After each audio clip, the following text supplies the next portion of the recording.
जय हिंद। कैसे हैं आप सभी। आज हम लोग देखेंगे नया टॉपिक जो बोर्ड एग्जाम के लिए आपके लिए बहुत ही इंपॉर्टेंट होगा, जिसका नाम है ऑक्सीकरण अवस्था। ऑक्सीकरण अवस्था आपके एग्जाम के लिए बहुत ही इंपॉर्टेंट पॉइंट हो जाता है, क्योंकि अगर आप लोग कोऑर्डिनेशन केमिस्ट्री भी पढ़ते हैं या फिर किसी भी अगर कॉम्प्लेक्स कंपाउंड होगा और उसका कोऑर्डिनेशन नंबर का ज्ञात करने के लिए, तो वहां पे हमें ऑक्सीकरण अवस्था की आवश्यकता होती है। ठीक है, तो हम देखते हैं लोग कैसे ऑक्सीकरण अवस्था ज्ञात करते हैं। आप लोग पूरे वीडियो में बने रहिए, एकदम आपको समझ में आएगा।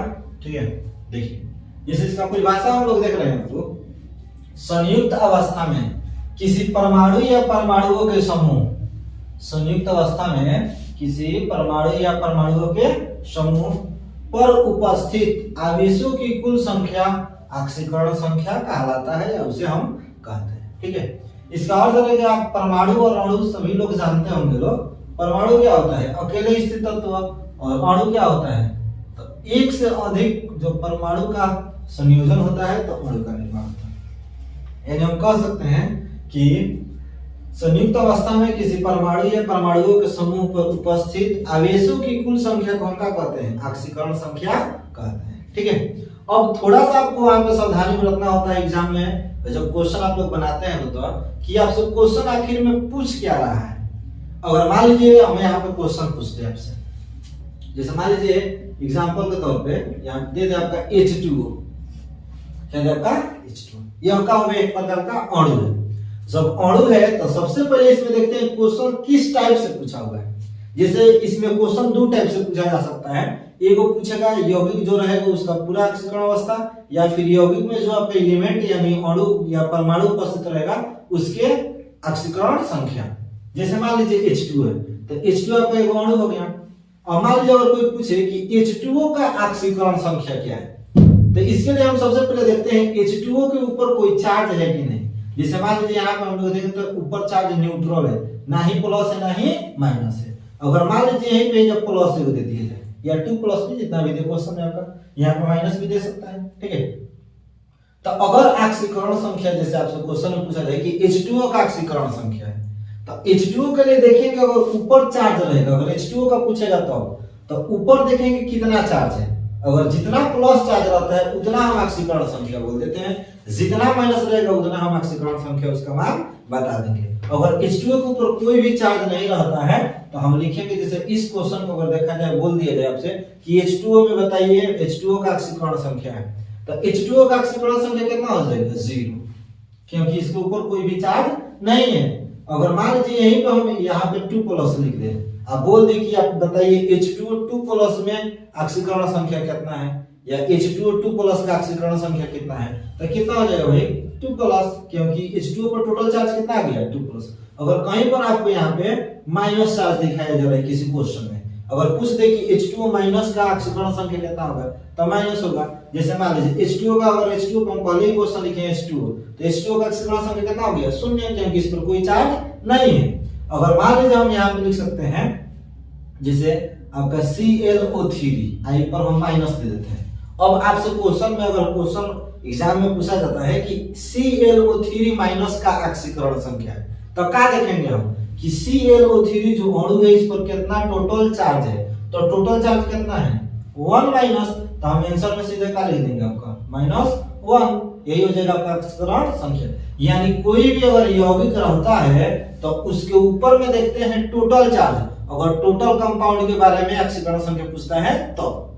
लेकिन अगर मान लीजिए आपसे पूछ दिया जाए कि H2O में O यानी ऑक्सीजन का ऑक्सीकरण संख्या बताइए, किसका पूछ रहा है भाई, तो H2O में ऑक्सीजन का ऑक्सीकरण संख्या यानी H2O का। जब H2O में हम आपसे पूछे थे कि H2O का ऑक्सीकरण संख्या है, तो जब H2O के पूछेगा तो H2O का ऑक्सीकरण संख्या टोटल चार्ज देखेंगे कोई भी नहीं है तो 0 होगा। लेकिन जब पूछ दे H2O में O का ऑक्सीकरण संख्या यानी ऑक्सीजन का ऑक्सीकरण संख्या, यानी एक अणु का, एक परमाणु का पूछ रहा है, तो जब एक परमाणु का पूछे तो उसको हमको ज्ञात करना पड़ता है। ठीक है, इसके लिए आप कुछ चार्ज याद रखिएगा, जैसे H हो गया तो H के लिए +1, Na हो गया तो Na के लिए +1, आपका K हो गया तो K के लिए +1, अगर F या Cl फिर Br या I यानी हाइड्रोजन ग्रुप देता है तो इसके लिए -1, अगर NH4 कहीं पे दिया हुआ है तो इसके लिए हम लिखते हैं +1, अगर CO रहेगा तो इसके लिए हम 0 लिखते हैं, अगर CN रहता है तो इसके लिए हम -1 लिखते हैं, अगर ऑक्सीजन रहता है तो इसके लिए चार्ज -2 लिखते हैं। ठीक है, यह आपका कुछ इंपोर्टेंट ये होता है चार्ज, जिसको आप लर्न रखिएगा, याद रखिएगा,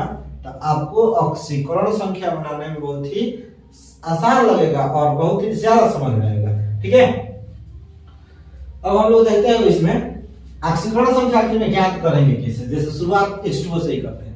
अगर H2O का ऑक्सीकरण देखा जाए तो H2O के लिए ऑक्सीकरण संख्या 0 होगा, बट अगर H2O में O का ऑक्सीकरण संख्या ज्ञात करना है तब सबसे पहले इसमें देखिए, जो भी जिसका भी हमें ज्ञात करना होता है उसके लिए हम मान लेते हैं x। जैसे मान लीजिए इसमें ऑक्सीजन का ज्ञात करना है तो ऑक्सीजन को हम क्या मानेंगे x। अब इसमें देखिए सबसे पहले देखते हैं जो आपका परमाणु है उसकी संख्या कितना है, तो H की संख्या कितना है 2, तो यहाँ पे लिख देंगे हम 2 और तब इनटू। अब देखेंगे H पर टोटल चार्ज कितना है, तो टोटल चार्ज कितना है +1, तो ये जो का लिख दिए +1। अब जैसे ही दूसरा एलिमेंट लेंगे हम लिख देंगे प्लस। अब देखिए O की संख्या कितना है 1, तो हम क्या मान लेंगे x, तो यहाँ पे मान लिए x। अब लिख देंगे इक्वल टू, कोई दूसरा तत्व नहीं इसलिए इक्वल टू, अगर दूसरा तत्व रहेगा तो हम उसमें को फिर प्लस में लिखेंगे, ऊपर संख्या लिखेंगे, फिर चार्ज लिखेंगे।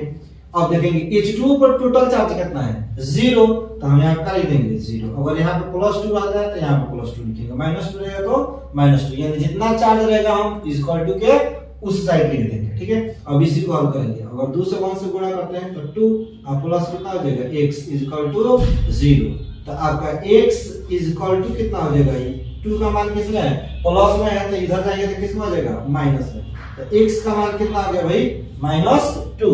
यानी अगर बात किया जाए ऑक्सीजन का ऑक्सीकरण संख्या तो कितना हो जाएगा -2।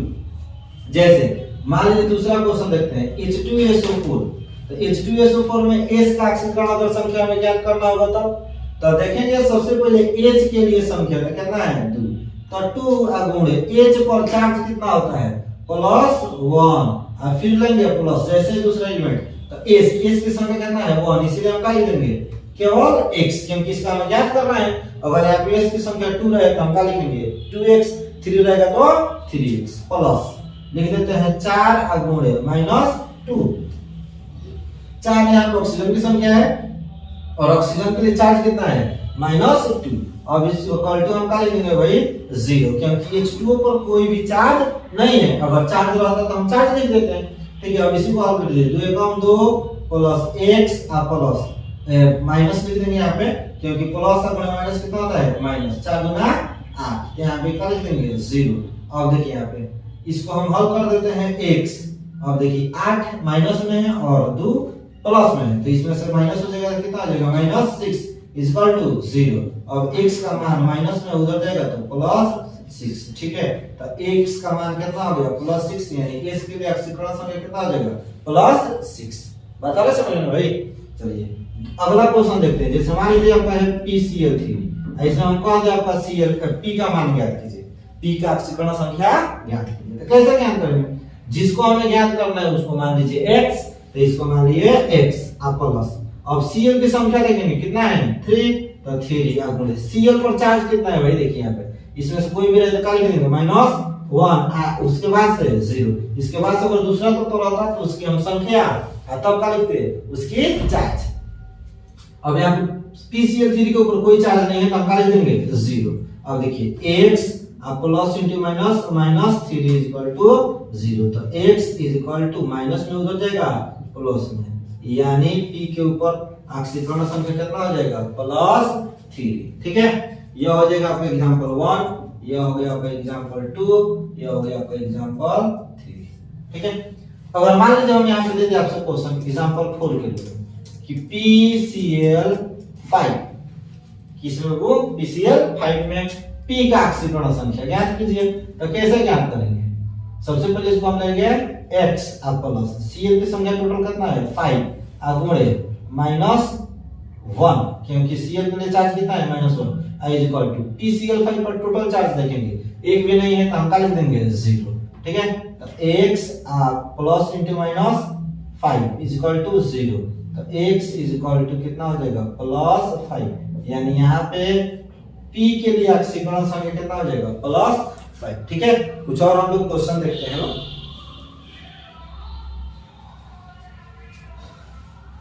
अगर आप लोगों को समझ में आया होगा तो वीडियो को जरूर लाइक कीजिएगा। ठीक है, और क्वेश्चन आपको दे रहे हैं उसको आप लोग बनाने का प्रयास कीजिएगा।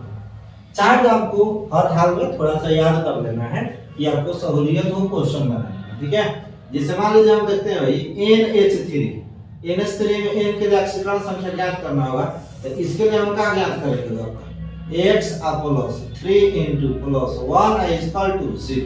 सभी को समझ में आ रहा है, n का ज्ञात करना है x, h की संख्या 3 है तो प्लस गुणे +1 = 0, h का 4 अब x प्लस × प्लस 3 = 0, तो x का मान कितना हो जाएगा आपका इक्वल टू में -3। ठीक है, इक्वल टू -3।